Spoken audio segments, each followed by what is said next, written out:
This is tipid tips kung magsha-shopping kayo dito sa Uniqlo.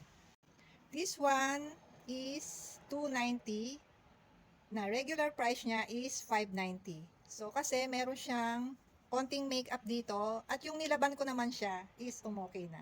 So isa yon sa pagtitipid. Pupunta lang kayo doon sa mga rack at makikita nyo yung mga items na sinisale nila na may konting damage or makeup. So next, this one. This is t-shirt bra. Dati ko pang gustong bilhin to, kaya lang namamahalan ako. This is 990.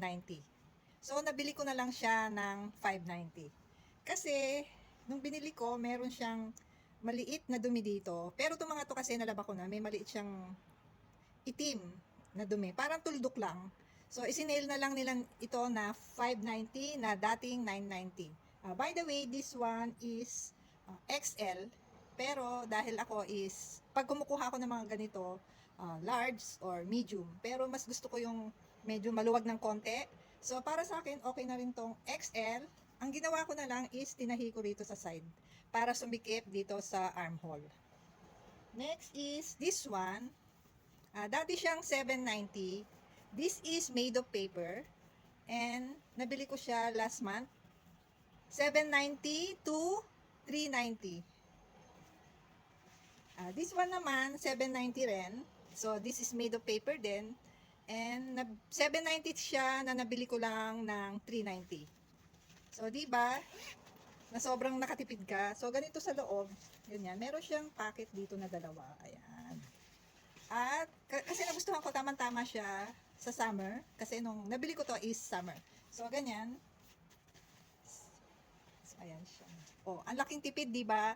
Mag-iintay lang din kayo ng mga markdowns or pupunta lang kayo sa mga rack kung saan yung mga konting damage and then makakabili na kayo na mas mura or mas makakatipid na kayo yung mga gusto nyong bilhin. Mag-iintay lang kayo ng mga sale. By the way, dito kasi ako, malapit lang ako dito sa Uniqlo para maglalakad lang ako.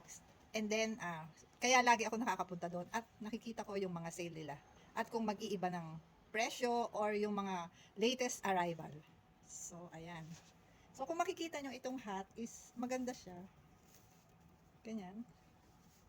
Diba? Kailangan i-ayos nyo lang kasi ito naman na-stretch na ganyan. Ayan.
So, that's it. Thank you for watching.